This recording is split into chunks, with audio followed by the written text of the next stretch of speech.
How do you feel about the reports on Danilov that if he wasn't in the news media, he'd probably be on the front pages for a couple of days and disappear, if he was a school teacher or something? I don't think so. Not in that case, I don't think so. I think that if you have somebody who is, by all the available evidence, an innocent person, snatched by the KGB, obviously to be held hostage for an exchange of a suspected Soviet spy in this country, he'd get attention, especially because superpower relations are at stake here. I don't think that we were giving him all of that attention just because he was a brother in the typewriter business.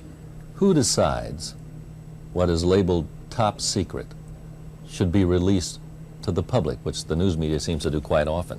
What we try to do is to make a judgment about whether or not that's been known in the past, and a good deal of the stuff that they still keep classified has been known. Operation Ivy Bells, which is something that we reported on and made Mr. Casey at the CIA quite angry, had appeared in a number of technical publications. It had appeared in the New York Times. We had even broadcast about it earlier, about the relationship between the United States and the Soviet Union. It demonstrates what is going on. If there is something that we see or that we learn that a persuasive case can be made to the journalists who are involved in this, that it will damage national security in some fashion, we withhold it. We do that on a regular basis. For instance, there was a big fuss over the invasion of Grenada. The news media was very upset that they weren't allowed to go along. I thought the networks whined too much. Yeah. I thought the press whined too much, not just the networks, the newspaper people as well. Yeah, we sometimes think that the First Amendment is a press pass to heaven, that it'll take us anywhere.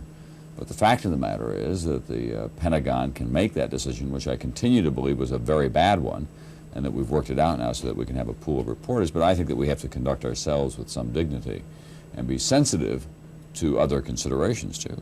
Isn't the news media a little cocky? Yes, we're too cocky. Right. Chris Wallace, the president, was late 45 seconds, and he said, apparently he's going to take his own sweet time getting down here. Do you remember him saying that? Yeah, probably. I mean, it's almost like, how dare he keep us waiting? Right. Yeah.